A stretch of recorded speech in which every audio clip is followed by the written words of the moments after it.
Terdakwa Arif Rahman Arifin ditelepon oleh saksi Hendra Kurniawan dan meminta terdakwa Arif Rahman Arifin untuk menemui penyidik Polres Jakarta Selatan dengan maksud agar penyidik Polres Jakarta Selatan membuat satu folder khusus untuk menyimpan file-file dugaan pelecehan Ibu Putri Chandrawati, di mana hal tersebut merupakan hal yang mengada-ngada karena memang tidak ada peristiwa pelecehan.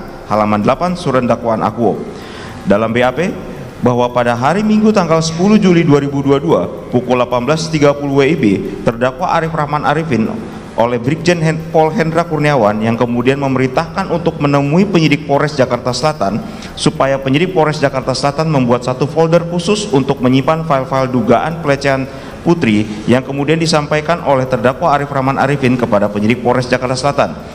Sebagaimana jawaban BAP terdakwa Arif Rahman Arifin tertanggal 29 Agustus kan BAP dan bahan hukum dalam proses penyidikan, karena pada faktanya berdasarkan BAP diketahui bahwa terdakwa hanya mendapat perintah dari saksi Brigjen Pol Hendra Kurniawan untuk menemui penyidik Polres Jakarta Selatan untuk membuat satu folder khusus untuk menyimpan file-file pelecehan Ibu Putri Chandrawati, tanpa ada fakta yang menunjukkan bahwa terdakwa mengetahui perihal ada atau tidaknya peristiwa pelecehan.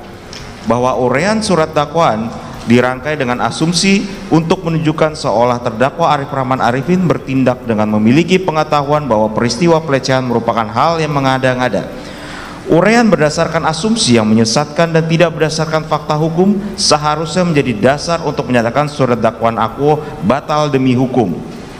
Bahwa selain ketidaksesuaian antara muatan dalam surat dakwaan Akuo dan BAP, terdapat pula inkonsistensi dalam penyebutan dan atau penjabaran alat bukti sebagaimana dapat kami uraikan sebagai berikut. Halaman 5 dan 6 surat dakwaan Akuo. Setelah itu, saksi Agus Nurpatria Adi Purnama menyatakan bahwa DVR CCTV tersebut ada di pos security dan saksi Irfan Widianto dan mengecek keberadaan DVR tersebut. Selain itu, saksi Irfan Widianto juga diminta mengambil DVR CCTV tersebut dan mengganti dengan DVR yang baru. Halaman 10 surat dakwaan Akuo. Kemudian saksi Cuk Putranto bersama terdakwa Arif Rahman Arifin, saksi Baikuni Wibowo dan saksi Ridwan Reki Nelson Soplangit secara bersama-sama menonton rekaman CCTV hasil kopian atau unduhan oleh saksi Baikuni Wibowo dan diputar dengan menggunakan laptop milik saksi Baikuni Wibowo. Halaman 11 surat dakwaan Akuo. Mengingat perbuatan tersebut adalah bertentangan dengan hukum yang semestinya terdakwa Arif Rahman Arifin mengamankan CCTV tersebut dan bukan menghapus isinya, merusak atau menghancurkannya. Bahwa telah terang dan jelas jaksa penuntut umum telah tidak konsisten dalam menyebutkan objek dalam surat dakwaan Akuo, di mana setidak-tidaknya terdapat 3 penamaan objek yang berbeda, yaitu DVR CCTV, dan rekaman CCTV hasil kopian atau unduhan. Lebih lanjut, dalam surat dakwaan Akuo juga tidak dijelaskan detail objek yang terkait dengan perbuatan sebagaimana didakwakan dalam terdakwa Arif Rahman Arifin. Mohon perhatian Majelis Hakim Pengadilan Negeri Jakarta Selatan yang mengadili perkara Akuo. Dengan demikian, saudara penuntut umum telah tidak jelas dalam menguraikan fakta perbuatan terdakwa Arif Rahman Arifin dalam surat dakwaan Akuo, sehingga kami mohon kepada Majelis Hakim untuk menyatakan surat dakwaan Akuo batal demi hukum. C. Surat dakwaan tidak lengkap. Bahwa sebagaimana termaktub dalam dakwaan pertama primer dan subsidiar serta dakwaan kedua primer dan subsidiar, diketahui bahwa terdakwa Arif Rahman Arifin didakwa sebagai pelaku yang telah melakukan, menyuruh melakukan, dan turut serta melakukan perbuatan dengan sengaja dan tanpa hak atau melawan hukum melakukan tindakan apapun yang berakibat terganggunya sistem elektronik dan atau mengakibatkan sistem elektronik menjadi tidak bekerja sebagaimana mestinya, sebagaimana dimaksud dalam pasal 49 junto pasal 33 Undang-Undang ITE junto pasal 55 ayat 1 ke 1 KUHP, serta sebagai pelaku yang telah melakukan, menyuruh melakukan, dan turut serta melakukan perbuatan dengan sengaja dan tanpa hak melawan hukum dengan cara apapun mengubah, menambah, mengurangi, melakukan transmisi, merusak, menghilangkan, memindahkan, menyembunyikan suatu informasi elektronik dan atau dokumen elektronik milik orang lain sebagaimana dimaksud dalam pasal 48 ayat 1 junto pasal 32 Undang-Undang ITE junto pasal 55 ayat 1 ke 1 KUHP berkaitan dengan salinan atau kopi rekaman CCTV yang terletak di pos keamanan komplek perumahan Polri Duren 3, Kecamatan Pancoran, Jakarta Selatan. Berdasarkan segenap uraian di atas, surat dakwaan Akuo dapat dinyatakan batal demi hukum karena saudara penuntut umum tidak lengkap dalam menguraikan bahwa file rekaman CCTV yang berada dalam flash disk dan laptop milik saksi Baikuni Wibowo yang diperintahkan untuk dihapus oleh saksi Ferdi Sambo adalah hasil kopi atau unduhan, sedangkan rekaman asli berada dalam DVR CCTV yang telah diserahkan oleh saksi Baikuni Wibowo kepada penyidik Polres Jakarta Selatan melalui saksi Irfan Widianto dan atau pihak yang disuruh saksi Irfan Widianto segera setelah isi rekaman tersebut dikopi atau diunduh dari DVR.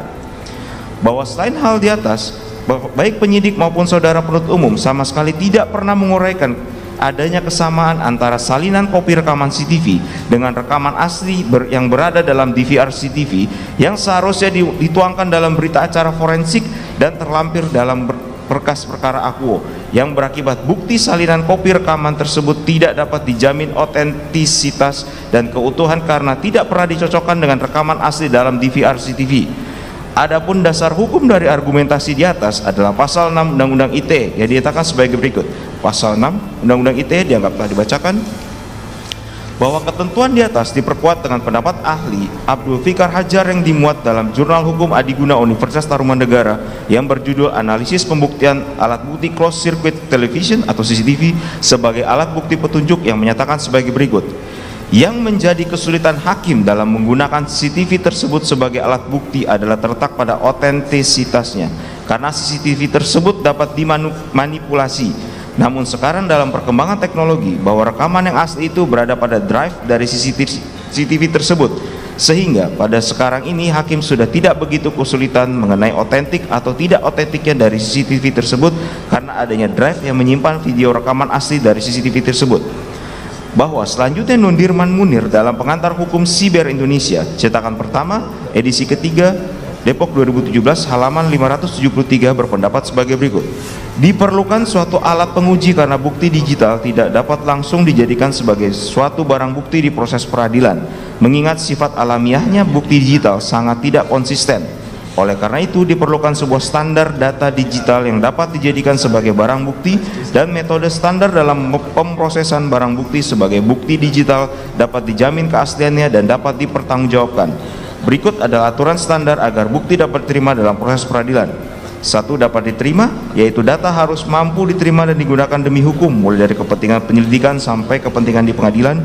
2. Asli, yaitu bukti tersebut harus berhubungan dengan kejadian atau kasus yang terjadi dan bukan merupakan rekayasa. Lengkap, bukti bisa dikatakan bagus dan lengkap jika di dalamnya terdapat banyak petunjuk yang mampu membantu investigasi. 4. Dapat dipercaya, yaitu bukti dapat mengatakan hal yang terjadi di belakangnya. Jika bukti tersebut dapat dipercaya, maka investigasi menjadi lebih mudah. Bahwa surat dakwaan akuo penuntut umum sebagaimana tersebut di atas harus dinyatakan batal demi hukum karena saudara penuntut umum tidak lengkap menguraikan otentisitas dokumen elektronik yang menjadi objek dalam perkara akuo hanya berupa salinan yang tidak pernah dicocokkan dengan dokumen aslinya yang berada dalam DVR. Dengan demikian, surat dakwaan akuo yang disusun oleh saudara penuntut umum tidak memenuhi syarat material dalam surat dakwaan, yaitu surat dakwaan harus cermat, jelas dan lengkap sebagaimana diwajibkan dalam ketentuan pasal 143